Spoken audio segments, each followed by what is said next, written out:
Stop that. Stop that. Stop that.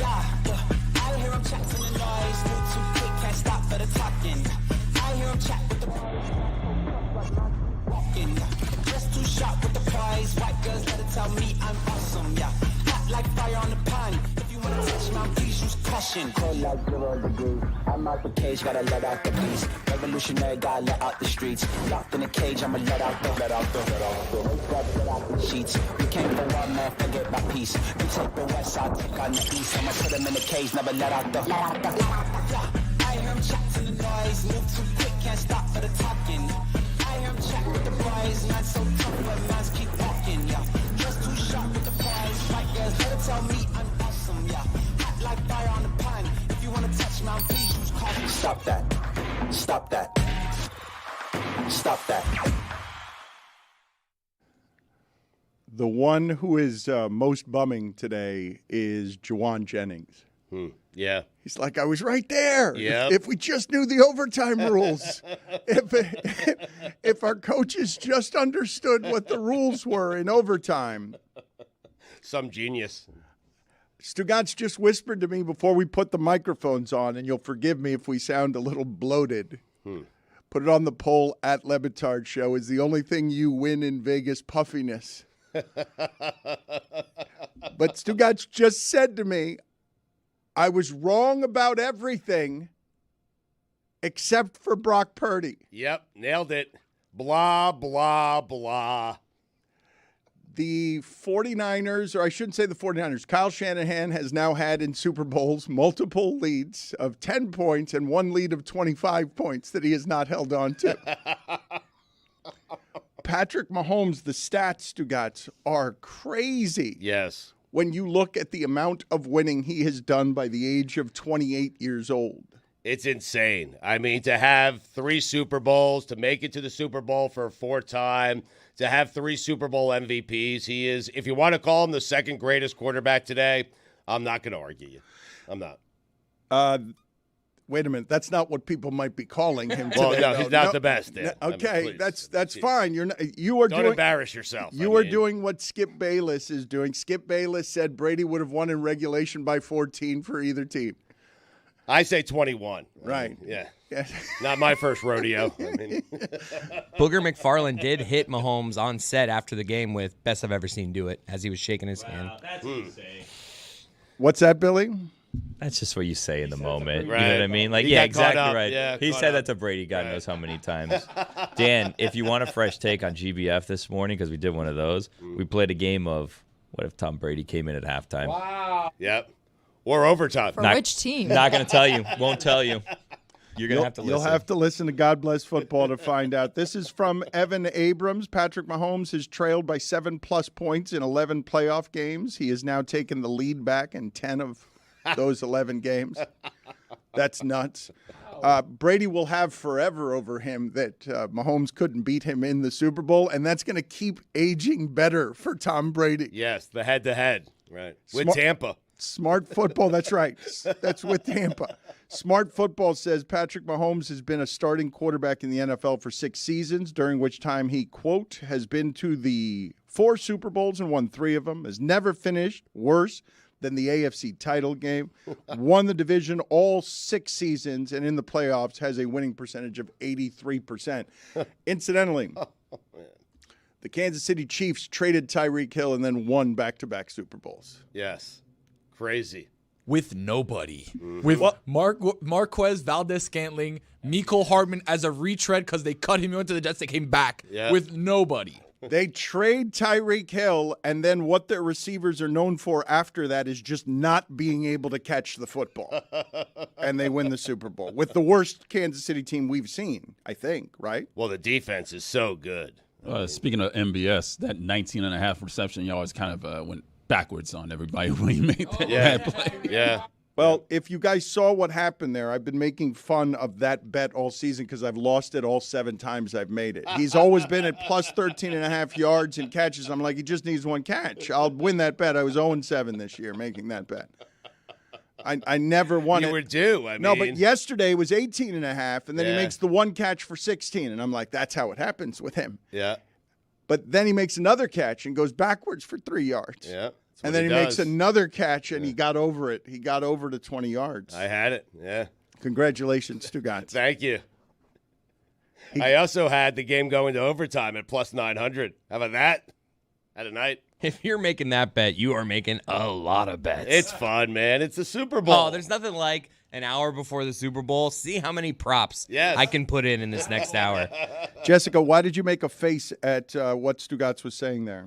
Because it was a rough week in Las Vegas, followed up by, I think, a lot of people in this room trying to recoup some of their Vegas losses in the Super Bowl, which is never really a good strategy for betting. I should say to the entirety of our group that I was really proud of you guys last week. It was a very difficult thing to execute on our own.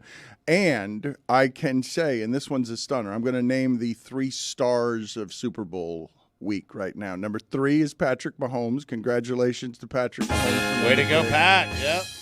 Number 2 is Stugotz. Thank you. Congratulations to Stugotz. And I don't think people understand how hard it is to top Stugotz during Super Bowl week, but this person was a rock star. Greg Cody, the star of Super Bowl week. Yes. I don't believe anyone in the history of Super Bowl week or Super Bowl media has ever debuted a surprise band that then performed in front of people. He didn't want to come back. I was talking to him yesterday, and he was just still smiling, still on cloud 9. I have to, I get as frustrated with him as anyone, and I was smiling all week just looking at him. He was in heaven. It was really cool to see. It's the happiest I have ever seen your father, and then he got as drunk as I have ever or anyone has ever seen him. I had to go into dad mode Friday after. He celebrated. He was feeling all the love from the people, and he goes, hey, we're done. I'm going to party. And thanks to DraftKings for hosting a little mixer after the event. And my dad, generally, he can crush some Miller Lights. He can go all day. Well, when your dad's a mixer, though. That's what I mean. When your dad's a mixer, when he goes beer and then liquor. He didn't even mix, though. It's worse, Dano. It's worse, Dano. He went straight to the brown. The first drink I saw him with was a Crown and Diet, and I'm just like, it's going to be a long one. He got a Super Bowl week MVP. We had to leave for the airport at 9 p.m. By about 7, I had to put people in charge of him when I was leaving his side. Like at one point, I was like, Roy, I'm going over here for a second. Can you watch my dad?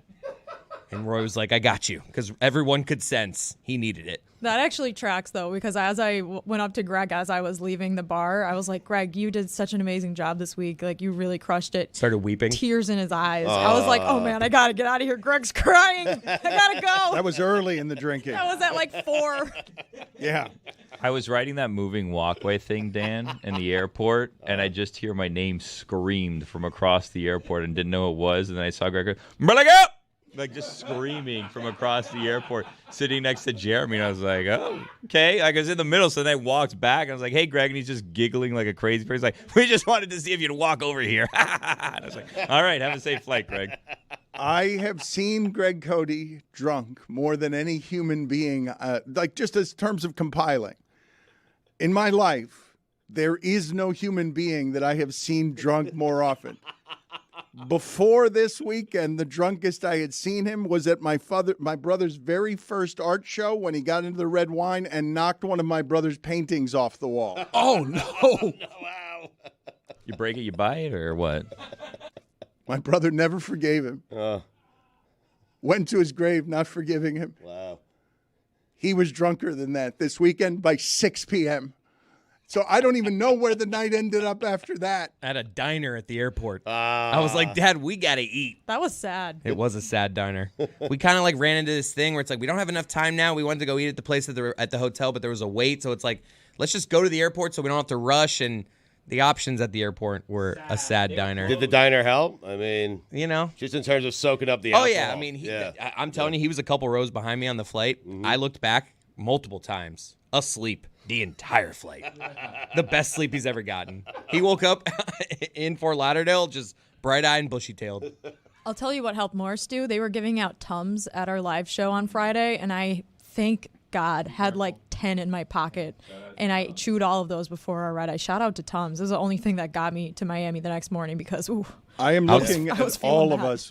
There are a whole bunch of defeated people in here right now. I don't see a whole lot of freshness right now. I see a lot of people crawling around on their elbows. Billy says that there was a lot of trauma bonding last week. Yeah, that's how things work on work trips. Yeah. Lots of trauma bonding. You get put into these situations with these people that you know, but you don't know. You know what I mean? Like, you work with them, but you don't know them until you go on work trips together, and then you trauma bond. Yeah. That's how work trips work. And then you know. Exactly right. I trauma bonded with Lucy and Chris, and I feel like we should have Lucy here to talk about this tomorrow because we went on a zip line together in the middle of the rain over Fremont Street.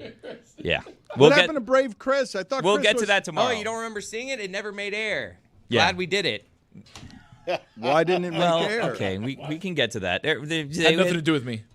Technical issues, rain, wireless microphones, flying 50 feet over people's heads. The people with the other ends of the microphones are 300 yards away or whatever. I don't know. From what I've told, that's going to make air. They're trying to fix it. It's just a quick turnaround for that. But Chris was not happy with that situation. I mean, it's just, I don't like these things in general. Look, I know there's an isolated video on social of me just like acting like a baby going down the zip line. Right. They don't realize the 45 minutes that we sat there waiting. Okay, my least favorite thing in all of like these type of things is when my body weight is on, I can feel my body weight being held by some rinkety-dink thing.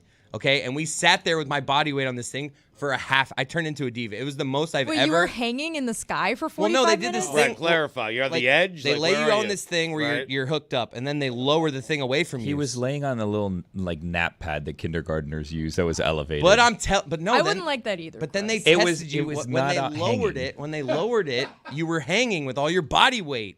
It was the worst. I Let hated Lucy it. explain it to you tomorrow because she No. had a firsthand view of the two big babies. No, that Chris were is doing right, that. though. But when you go zip lining, okay, and I've done it once, like when they strap you in, you want to just go. Like, don't strap me in and have me sit there for 45 The minutes, worst part please. is thinking about it right before, and we had to do. It's like, and we had a million camera people there, but yet we had the one camera guy in front of us had to go to the other end. We had to sit there and wait for it. It's just. We also had the people that were in charge of our safety on it, and very professional people. They were getting also annoyed with the long wait, and there's nothing that you want less in a moment where you're like feeling vulnerable and possibly, at risk for bodily harm than the people in charge of your safety being annoyed with you, because that's what was going on. And I was like, oh, we better go going before someone like unties something or whatever. And the 30 people that were waiting to go had to sit there and wait for us because we're this like fancy show that comes in and cuts the line. And you were self-conscious about making other people wait. Sat there for a half hour making them wait. Had nothing to do with him, Jess. I just hated every second of it. I said multiple times, this is my least favorite thing I've done with this show. I hate. I was like, I can leave this right now. I will tell them. I don't have to do that. I almost did You that. almost stormed There off? was a part- Thought about There saying was a it. point where I Right, was just yeah. like, I don't have to do this. Yeah. I have rights. Yep. It's been too long. It's raining. There was a point where it was taking so long. They're like, okay, we're just gonna unhook you guys and let the other people go, and then when you guys are ready, we'll hook you back up. And like, me and Chris looked at each other like, if we get unhooked, we're not getting back on this thing. Like, got get out unhooked, of here. I was I'm gone. not doing this whole thing again. But Lucy can tell you about that tomorrow. All right, I'm glad we embargoed all of that until tomorrow when Lucy and Greg are here. I trauma bonded karaoke singing also with Mike Fuentes. Thursday was a day, man. Oh, I'll we had tell a you. day, We yeah. were going back and forth. Like Yeah. Wednesday and Thursday when we had like the rehearsals and then we had the live show and we had Radio Row. It was like incredible, and shout out to Kristen and Kirsten and everybody who kind of like did the logistics and the planning and all of the drivers that were involved. But it was like, you're here until 1:10, then you're hopping in this car, then you're driving across town, then you're getting through. And it was like the rush of getting everything done with the minimal amount of time that we had to do it. And Thursday was like the craziest day for that, because we really was like meet and greet the fans, but you have to leave exactly at this time. Get in the car, go through security. We sat down with 2 minutes to spare before our first interview. Then we had 5 straight interviews. Then we had to do this. Then we had Mina and Dominique's show right after that. So it was like constantly moving around. And then karaoke. Well, the karaoke, there was this slight window where it was like me and Mike Fuentes looked at each other. The slight window was me going to the bathroom. I mean, We had a slight Right. window while we were waiting for the car to get there to then go and take us to the next thing that we had to go to. And then there was this truck that was sponsored by an unnamed alcohol company. And they were like, if you want, you can sign up here and you can get, like a, koozie, or you could get a, whatever, like a keychain or whatever. And we said, you know what? We're just waiting here for the car to get here. We'll sign up. So naturally, as you do in those things, when you don't want to be bothered with things, I signed up with Tony's email. He signed up with Lewis's email. So you guys will be getting, promotional things for the rest of your life at your work email from this alcohol company. Excellent, yeah. So we did that. And then we were still waiting for the car. And they're like, you guys want to do karaoke? And we're like, well, we don't really have time, but yeah, we'll do karaoke, because we finished all of our interviews. We finished doing the live show. That was our last day at Radio Row. So it was, a culmination of a week's worth of events. So then we went right in the back of that thing. Backstreet Boys' Backstreet Back is there. You're gonna obviously sing Backstreet's Back all right. And we were killing it. The dancers for this unnamed alcohol company were dancing outside of the truck. There was a window. We were there in like the valet section of the Mandalay Bay, so it was blasting out of the truck. Stugotz is texting us, "Where are you guys? Where are you guys?" While we're singing there, it's me, Mike Fuentes, and Juju just everybody, yeah, killing this song. Then we got the text that our car was there, so we had to leave in the middle. And as we were leaving, and this is the part that I'm nervous about sharing with the class, as we were leaving, the DJ that was inside of the back of this converted food truck looking thing that was just there for karaoke and for this unnamed alcohol brand handed Mike Fuentes a USB immediately and said, "Here's your performance." So somewhere out there's a video of us singing in the back of this truck. Go get it right now. Fuentes I has it somewhere. don't know where it is, but it's honestly the fastest file transfer I've ever seen. We basically just put on our backpacks and they handed us a little USB. I'm like, how did you have this? Because we left in the middle of the song. Are you Rock your body somebody who was actively, because of all the times that Stugotz kept you waiting with his he was a nightmare. cigarette break? I had to go to the bathroom, man. Let me add. Were you retaliating for all of his cigarette breaks by keeping him waiting while doing karaoke? No, I mean, the karaoke was there. We were waiting for a car. We made the most of our time. What am I supposed to do? If someone says, "Do you want to sing Backstreet Boys and get a free T-shirt?" What are you going to say? Right. What are you going to say? Super Bowl Radio Row, that's what it's all about. Exactly right. Yep. It was a celebratory moment. Me and Mike Fuentes went through the trenches together last week. You can talk to him off air about it. He saw firsthand what I'm dealing with on a regular basis.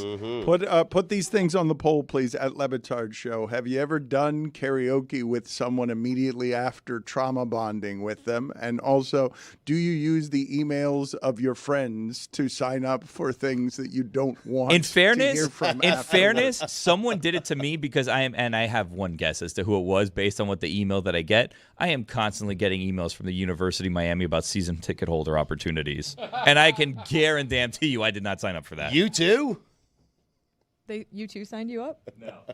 I mean, I feel what Billy's saying right there, because I've experienced that Stugotz's entire thing at Radio Row, like first thing Monday morning, and then the rest of the week I was like, I'm going to stay away from this for a while. It's a lot. It's a glowing nuclear I like to epicenter. dominate. Going on a smoke break like 10 minutes into the show the first day. We have like 1 hour left on the set. Yep. I'm like, where'd you go? Let's He's put like, up on this. smoking. Let's put up on the screen here how much Comes back in an bigger hour. Cam Newton is than Billy Gill. Everybody was a little bit surprised by the size of Cam Newton. I'm not sure why you would be surprised by the size of Cam Newton. No, damn, but there's big, and then there's Cam Newton big. He's like double Billy's He's the width. biggest goal line threat in the history of our most violent sport. Tom Brady, will you stop it? See, I think Billy holds his own in this. Like, Stugotz looks small next to him. Well, I look small next to anyone. But I'm just saying, Billy, like, I think the opposite. I think, look how big Billy looks next to Cam Newton. It is a low angle. He's enormous. He's massive. Like, I'm not like a tiny guy. I'm not like a big guy, but I'm not like a tiny guy. But, like, I'm comparable in height to, like, a lot of the people Josh that we would Allen. Yeah, like, he's like 2 inches taller than me. Like, he's a big guy, too. Cam is, like, another level, and I can't believe that people are able to injure Cam Newton. I really can't believe that he's capable of being hurt. He's not even wearing pads there, and it looks like he's wearing pads underneath in great his shirt. shape. Like, great shape. Put it on the poll, please. Does it look like Cam Newton is wearing pads when he's not wearing pads? Was he excited to be talking to you here, Billy? Oh, Like, he had what no was- idea who I was. Come on. I mean, he plays a good game. He doesn't know who I was. We will have Greg Cody around here tomorrow to laugh and enjoy with him the wonder that was him becoming a rock star in front of our eyes. But I want to first, since we're speaking of drunk people, I want to wander over to the Waste Management Open and just show you golfers yelling at drunk fans, because there's an assortment of B-roll from the Waste Management Open that continues to escalate over the years. Mm-hmm. People keep getting drunker and drunker, so there were hospitalizations. There were an assortment of fights. There was Zach Johnson yelling at fans. Let's play the video of Zach Johnson yelling at fans, because we've got him. We've got Billy Horschel yelling at fans. Stugotz, originally, at one point, we were going to have you go straight from the Super Bowl to the Waste Management Open to get into this debauchery here. Yes. But let's play some of that. Let's go with Zach Johnson first, please. Show him just screaming at fans, and we will have an assortment as well of B-roll here for you. Let me. Oh, don't sir me. Somebody said it. I'm just sick of it. Just shut up. Fucking grow up. Number one. That's him. Someone giving him crap over his choices for the Ryder Cup, and it's just drunk people. And then Billy Horschel, people are yelling at Billy Horschel when there's a guy swinging. They're yelling at Billy when the guy in the fairway swinging, and then it's just, oh my God, it's so awkward. When the Waste Management has me saying, guys, dial it back a little bit. No. That's when you know it's like. No, it was too much. They stopped alcohol sales on Saturday. I don't care. Because the crowd was so unruly. And this is an event where they expect the crowd to be unruly. Like, that is... They encourage it. It is more than encouraged. Yes. Like, they expect this. And that is what makes this event stand out on the calendar. But apparently, it was just way too much. They got carried away because the PGA Tour and its players, has encouraged those fans to drink, especially on that hole. And one weekend of the year, you have to deal with unruly fans. Every single game that an NFL player plays, they deal with unruly fans. You get it once a year, and you're going to complain if you're Billy Horschel or Jordan Spieth or any of those guys. Terrible job by them. Let's play the clip here of Billy Horschel losing it. All right. Go watch the shot. Get him next year. Buddy, when he's holding a shot, shut the hell up, man. Guys. Come on, you're trying to hit a damn golf shot here. It's a fucking job.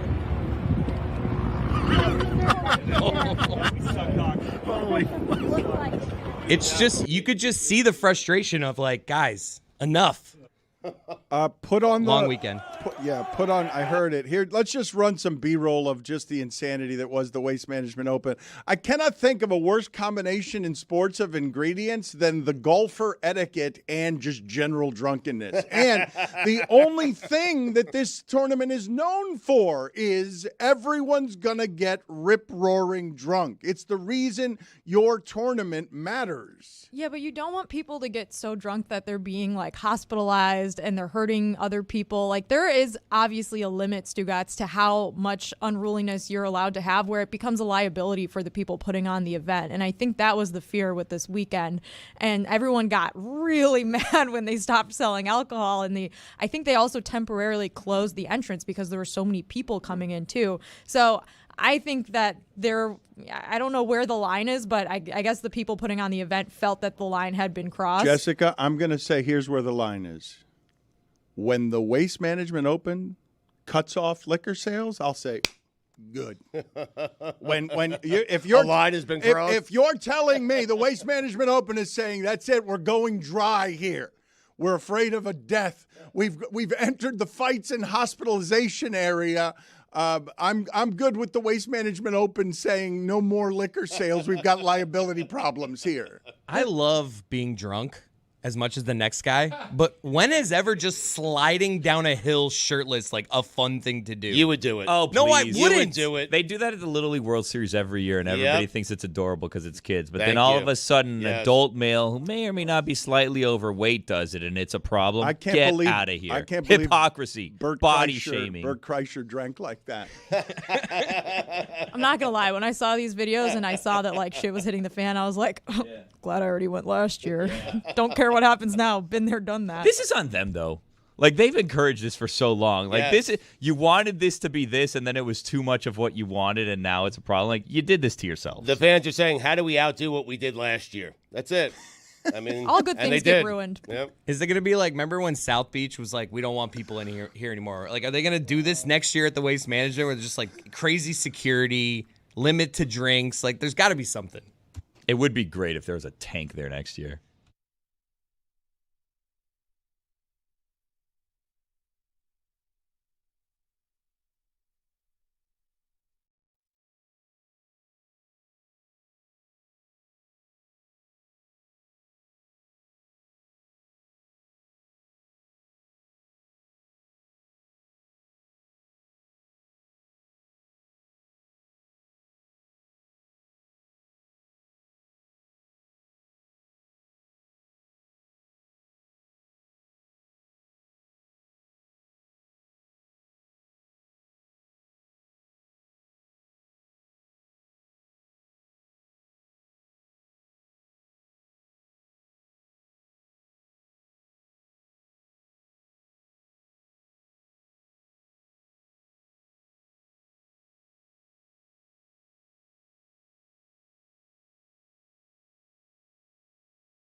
I want to ask you guys something about stress and pressure and the amount of times that we spend at these microphones saying that someone else in a pressurized situation didn't handle the pressure correctly. I don't know if you guys heard me. I was a bit out of it over the entirety of the week because of the general stresses of the week. But at one point on Friday, and I don't even remember who it is that I said this to, I spit uncharacteristically out of the side of my mouth, "Get the fuck away from me," at somebody.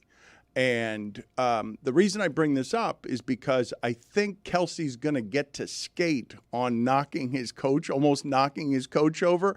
And I'm not sure that he would have gotten to skate if they had lost the game or if he had had a bad game. He had a quiet game most of the game, and then all of a sudden it becomes 9 catches for 93 yards on 10 targets. But they won, and we're calling it a love tap. I mean... Well, I'm curious because I'm genuinely curious. I'm always saying, these are volatile situations involving emotional people. And the amount of stress on Travis Kelce, whether he's won or not, given what his season has been, all football players will tell you, these seasons are longer than they've ever been now with 17 games. And all of them will tell you that it is an unholy grind on your body and mind. Now add Taylor Swift to the mix. And all of that. Well, he added that to the mix. I understood. Okay. Stugotz. Right. Okay. Yes. That doesn't mean it's not in the mix. Yes. I'm not saying it's not in the mix, but you don't bump your coach like that. Like, you just don't do that. In that spot, Andy Reid has helped that team and helped Travis Kelce become a Hall of Fame wide receiver. Seriously. Andy Reid has won. Hall of Fame tight end. He's a Hall of Fame tight end. That team is an historic team. It is now a dynasty, and Andy Reid has been in charge of that team and done good by Kelce, Mahomes, Agreed. and the entire team. Stugotz. Don't do it in that spot. Okay. Everything you're saying is accurate. Right. And I'm also adding to you the stress of Travis Kelce playing in that Super Bowl and having they're down double digits, 3 catches, and I think he was out of the game when they got the fumble, correct? Isn't that what happened? Is that what he was mad about? Was he mad? Pacheco fumbled, Kelce was out of the game. I thought that's what he was mad about. Maybe it was something else. I didn't see the reporting. Yes, of course, Stugotz. Don't hit your coach. Yes. However, what I saw there is what I see all the time on sidelines under pressure, and we always react the way that we do, and none of us know what that feels like. None of us have any idea what it feels like to be at the center of all of that on a Sunday when the world is watching and you have spent that entire season at the center of, your Tuesday is Aaron Rodgers takes you out as Mr. Pfizer. That's your Tuesday morning throughout the entire season.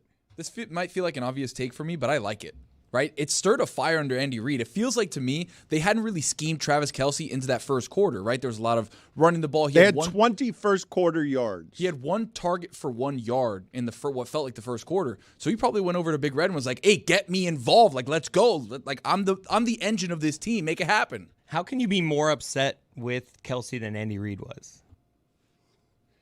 Because I can.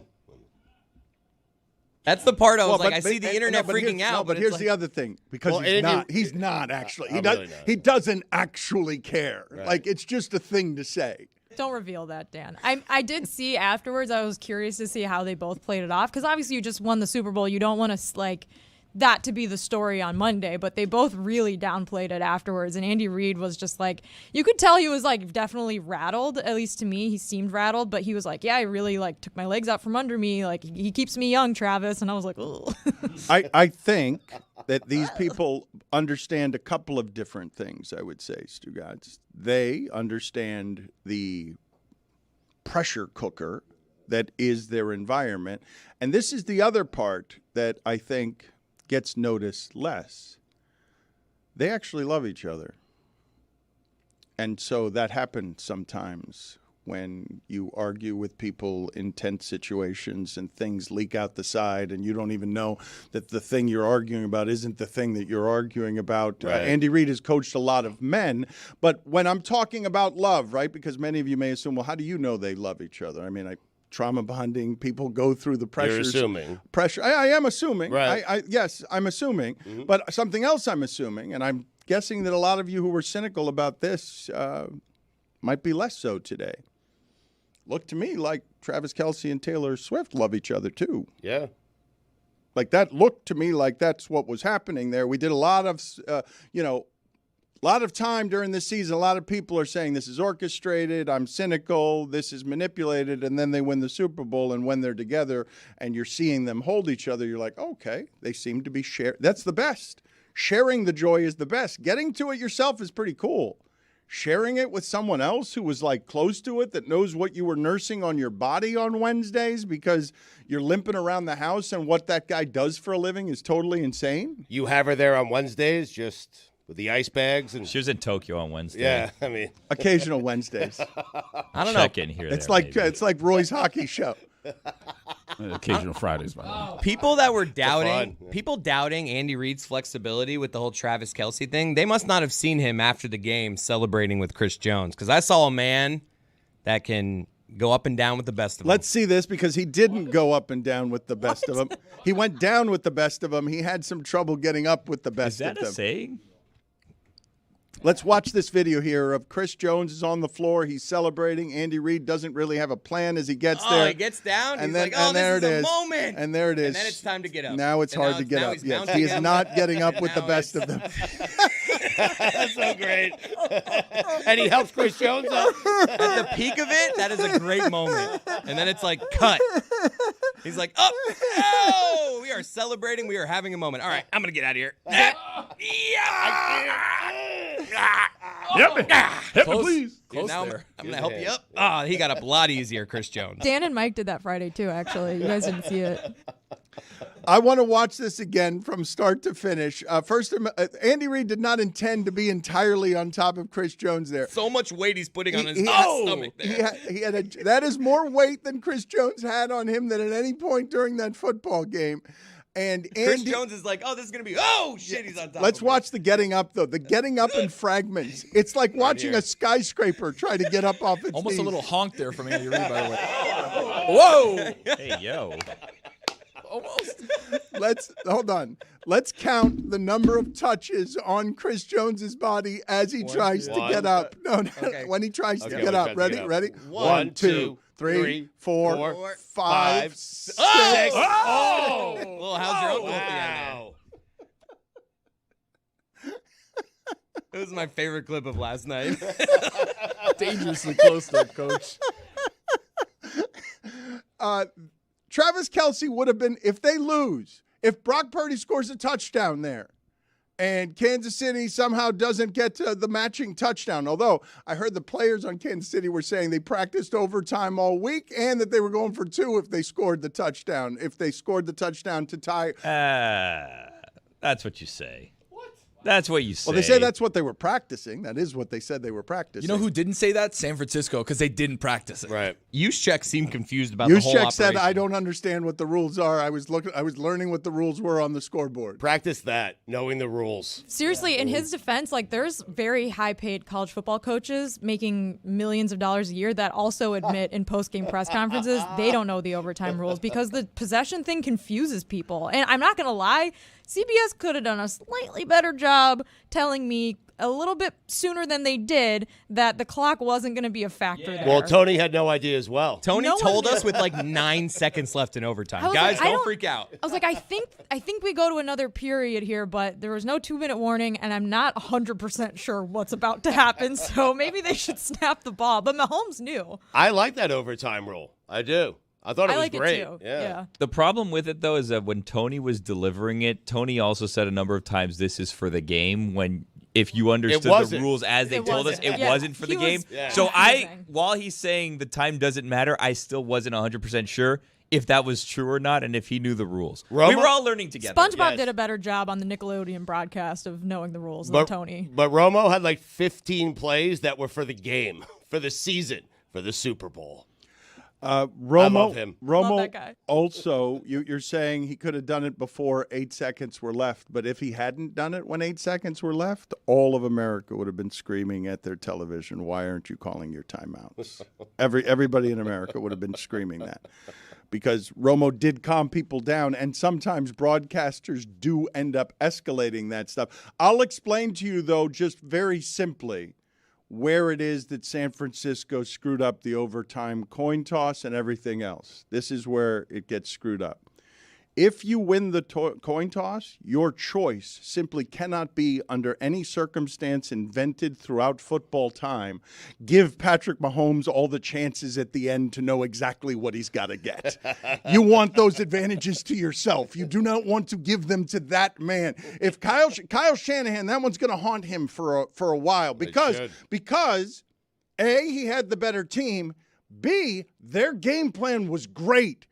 And you lost anyway. Like, your team was better, your game plan was properly executed, and you lost because that guy is that guy. I do get the argument because the 49ers defense had just been on the field for a long part of that at the end of the fourth quarter. Maybe you wanted to give them a break and not make it so easy for Patrick Mahomes if he's going to have the ball first in overtime. And I also see the argument if you score a touchdown, Mahomes scores a touchdown and you're tied, now you get a chance to have a possession to win the game, the third possession. I don't necessarily subscribe by that one because if you're going to go first, you have to score a touchdown, right? Like, you can't settle for a field goal, which they did. And then, of course, it plays out where Mahomes has to score a touchdown, and guess what? He's going to score a touchdown. He's Patrick Mahomes, and he did. So I'm with you. I think you always want to go second, and that's certainly what you do in college football. But I guess I can see the argument if you're going by the feel and your defense is winded to let them have a little bit of a break. It didn't matter, though. Stugotz, I'm guessing people noticed who Kansas City's leading rusher was, right? Because once Pacheco fumbled, Patrick Mahomes became Kansas City's leading rusher. That's how they used him the rest of the game. Yes. It is startling to see him win that game. I understand everyone expects him to win. He did not have the better team. That was a questioned team all season long. It's the worst version of that team that he's had since he started at this elevation. And he had no receivers. Right. Like, I mean, he's in some ways, he's just getting started.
Chris Cody is saying he already misses Radio Row. Already misses it. What is happening with you? I miss it. I just miss the whole buzz about it. I feel like I didn't get to go enough because as these guys were there Wednesday and Thursday, that's like the peak of it, and I kind of missed those days. But I also feel like the bigger problem here is, Dan, you have it all wrong. You're thinking of Radio Row back in the day when we were like, local, not that respected, just one of the. Now you're a top dog now. It's different now. You get respect now, and I know Stugotz was kind of complaining about these parts of it. Even though I don't believe him, he misses being just one of the shows. But I just feel like nowadays, if you went there for the entire week like Stugotz, you get left alone for the like you're in your bubble, and people the people that you want get brought to you. I just don't think it's as sad as you remember it being all those years ago. I said this to Dan a year ago, that the way we're received at Radio Row is unlike any other time in our show's history. We're received differently. You need to experience it. It's true, but also stay away from it. Don't go to Radio Row. Don't go there, please. I was sad that we didn't go Friday. I was sad that we didn't go Thursday. Because the thing is that like the primetime days have shifted a little bit, and I was considering going on Friday, but Stu's flight was like at 4, so it's like, I'm not gonna go and just waste time if no one's gonna talk to us. But yeah, it's definitely dope AF now, as the kids say, Dan. Our choice, the place that we chose, and God, I can't thank Circa enough for saying yes to every single thing that we needed. But my logic in choosing what it is that I chose, I had reinforced when I met the people who came out to see us. And so many of them were genuinely moved by the symbolism of us choosing something far away from Radio Row to specifically be downtown. Because I don't know if you guys know the history of that entire part of the country, but I don't think there's a fourth city in what I'm about to say.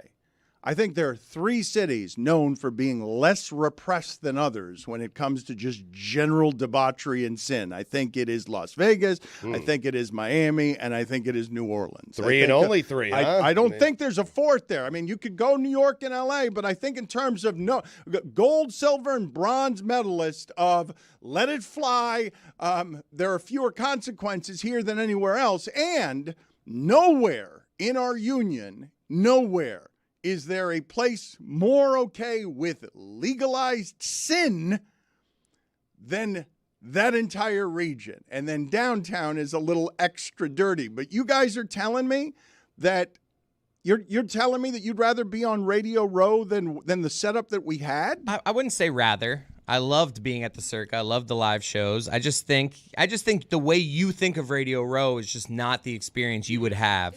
You would still hate it. To be perfectly honest with you, you would still hate it. I'm with Billy on that. No, you did. You did go to do an interview, and I remember like talking to everyone involved with the logistics. I'm like, you got to get him out though. Like, you bring him in, hide him in the bushes that we had there, so no one can see him, because like he's gonna get swarmed if he walks out like into the general public, and he's not gonna like that. Like, get him in and out, because it's not gonna be in it. Like, I like it. Stugotz likes it. Chris likes it. You would not have liked it. Sounds like Billy and Stu like having Radio Row to themselves. That's what it sounds like to me. Oh, right definitely. Yeah. Dan, you also missed out on the Dan, the Conch Republic would like a word. The Conch Republic stands strong in those, hey, anything flies, let it ride. Fair enough. Okay. I did think, Dan, and I didn't volunteer this because it was going to be a lot of extra work for me, and we had like a tight deadline that day. But I did, posit this to some people and say, you know what? Dan, if he went around and he did hits on like little like stations or smaller like podcasts or whatever, I think he'd have fun if he did it with one of us. Like if we were going around and doing it with him, and it was just like him and someone else doing it. I thought it'd be a good time for you. But also it's quite overwhelming. Yeah. Well, you were delighted, as happy as I saw you, and I saw you happy plenty of times over the course of the week. So I didn't see you karaoke singing with Fuentes, so maybe you were happier then. I was uncomfortable. I prefer if that video doesn't see the light of day, because I wasn't fully into brought it. it up. I'm being told that we don't have video, but we have I a wasn't dancing. Yeah, I didn't dance. I was a little, rigid because it was a long day and I didn't know we were going to get into it. I also didn't know there was a camera, so I didn't know we were putting on a performance. I thought it was just the two of us and Juju. But it seems as though it's been found. Many years ago, we showed up at some place that had a few hundred people at it, and as I got there, because he knows I can be uncomfortable with just the streaming insanity that can happen when people notice that crappy celebrity has arrived. Billy Gill, many years ago, just shouted as I walked in, sort of shuffling and looking at my feet, "Hey, there's Dan Le Batard!" Yeah, it was at Jay Wakefield. And he did that again, and this was as delighted as I saw him the entire week. As soon as I walked into Radio Row, what do you mean falsehoods? Falsehoods. You did it again. No, falsehoods. I did that back in the day out loud for everybody to hear it. And then you got me back at a Moss event where you did it to me, and then the thing happened to me. And then at Radio Row, I playfully said it when it was just like the DK people around. I go, no, I wasn't loud. I just go, hey, it's Dan Le Batard. And I pointed at him, just kind of joking around with, if I did this, it would be really bad. Just and between the two of you. Exactly. I knew I would. It was right, a little IJ, right. an inside joke, as the kids Got say. it, right. You know what I mean? Dope AF. LOL. Raffle. I saw that the audio, SDFU. the audio is not good on the karaoke, unfortunately. What a 'cause shame. It looks like you're having a great time. This is you ebullient. This is what Greg Cody had on his face when he was the. He is. Billy's so This happy. is the right Hee-Haw here. 3. Well, this is the end. Oh, we would have because- put them out of business. No doubt. This is the end because we were done with Radio Row on Thursday, and this is Billy just letting it out. Oh, you yeah, I know? let it Yes. loose. I got a free Yeah, T-shirt. He was happy. We were done. Yeah. What were the highlights from the halftime show for you guys? I saw a lot of people were complaining or were saying that Jermaine Dupri looked like Odd choice with the shorts. But a lot of people thought it was CeeLo Green, right? A lot of people didn't think it was. I didn't know anyone. My one Jermaine Dupri story. I've only got one, but it's a great one. Why would you have two? I have but I've got a good Shot one. you have one. I don't need a second one. The one I've got is really good. It's the Miami Super Bowl. It's and this was happening everywhere in Vegas. It's 2:00 in the morning in one of these clubs. You turn around a corner, and I see there is Jermaine Dupri, and he is on Shaq's shoulder. Super Bowl week. On Like perched like a like parrot? a parrot, yes, like a parrot. He is just sitting on. Me and who? He's just sitting on Shaq's shoulder. What were the highlights from the halftime show? When it was over. I was asleep. Oh no, Roy. Sleeping? You slept through the Super Bowl? Yeah, I fell asleep at halftime. At halftime, and then I woke up for the third quarter. First half was bad. Kind of proud of you. Look, Usher, tired. great. He's an amazing artist. He's an incredible performer. Not his best work. I thought the choreography was really good, but I couldn't really hear it. So I can't be the judge of how it sounded. But I love the dancing. I love the roller skates. I want to get roller skates. I'll probably eat shit like Billy. My guess is roller skates had a spike in sales today, right? Put it on the poll, please, Juju, at Le Batard Show. Did roller skates spike in sales today? Because everything that happens during the Super Bowl makes a spike in sales. A bit breathy, too, at the end. Man, you are a critic. Really? That seems I'm like just calling it like it seems is like now. a hard He was situation. dancing his ass off. People, so. I feel Was like that Romo? people already decided before that whether they liked it or not. Like I heard Tony last week give this take about the Super Bowl thing. Like it was just like people were already decided. I had one friend I was watching with. We had buffering issues. Like I was watching it and it was just like that thing where you see Spinning wheel of death. I need to rewatch it because I didn't get the full experience. One of my friends was just like, top 2 Super Bowl performance ever. I'm like, dude, we missed a third of it because of buffering. You must have just already had that opinion. Like, there's no way. I'm not criticizing it. I don't think it was a top 5. I love Usher. The bangers, at the end, crushed. Can't it just be good? Like, why do we have to do this thing where it's shitty? It's top 5. It was good. Top 2 Super Bowl. Really? That's what my friend said while watching You it through were buffering. asleep. You're not allowed to have any kind of Oh, opinion yes, I can. whatsoever. Yes, I can. You know why? Michael Jackson and Prince. Yeah. He should not have that opinion. Top 2 of all time. Proud of you, Roy. How do you know it wasn't better than Michael didn't see Jackson it. and Prince? You were I don't have to be awake for that to know you that. proved this point Yeah, that that's whatever exactly your what he just opinion said. was your opinion whether you saw the show or not. Wow. You just proved it. Thank you. There you go. No, thank you. You're welcome. You were asleep. Boy, Roy. You cannot have a strong opinion about what the show was you when can. you were asleep for it. I wasn't asleep because of the show. I was asleep because of Las Vegas. That's why. I was tired. Because of Oh, this in show. Toronto as well. Okay, I don't need your resume on travel. You have an opinion. Sweet bona fides. It's like 3 weeks ago, too. Dan, in fairness to Roy, did he need to see the halftime show to know that it wasn't better than Prince or Michael Jackson? I mean, come on. Yes. No. I'm with Chris. You have to at least watch it. Give it a chance. Watching is I'm overrated. I'm not trying to disprove Chris. I'm trying to disprove the guy, My the friend, party. yeah. That guy, his friend. Through buffering was like top 2. I mean, admit it, to Roy's point, it was a ridiculous take by my friend. I thought it was good. Put I'm it- with Chris. Let's Same. leave it at that. It was fine. Good job, Usher. Put it on the poll, Juju. Can you have an opinion on what you just saw when you were asleep? Absolutely. Isn't that like 90% of sports media takes? Come on. A strong opinion with a lot of conviction Michael Jackson and Prince, Dan. about what you just saw when your eyes were closed and you did not see it. I think that's the one instance in which I could say with absolute conviction, your opinion is disqualified. You don't have to have an opinion about this. Roy, what did you think of Brock Purdy? He was fine. You were sleeping. I was awake for the game. He was fine. Wait, a halftime You nap? just took a nap for I halftime? took a nap for halftime. Yeah, That told is us just that. total bullshit. I'm sorry. It's a long Why are halftime. we encouraging this lie? It's a long halftime. Yeah, but he It's did like- not take a nap just for halftime and I wake up to did. see the rest. I put 20 minutes on my timer, and So you had no, like, that is so odd. I would That have is thought elite napping. I would have watched the halftime Not and then true. slept like the first 10 or 15 minutes of the third quarter. Like, I feel like halftime show, you got to check it out. No, I rather All right. watch football. I could have slept through the first half if we're being honest. You don't really miss much if you slept through that. Yeah, that is true. Couple fumbles, who cares? The thing about the first half, the only thing that will be remembered is Kelsey almost knocking Andy Reid over. Correct? There's nothing else from the first half that ends up mattering in No the game. falsehoods. We had 2 record-setting field goals. Oh, that's true. That's right. Yeah. I thought to myself, 55's not that far. I can't believe it's the record. Is Andy Reid old enough that we can call this elder abuse? Yes. He had to fall. You're right. He had to fall. It's like a charge. You can't take a charge and not fall. You got to fall with the charge.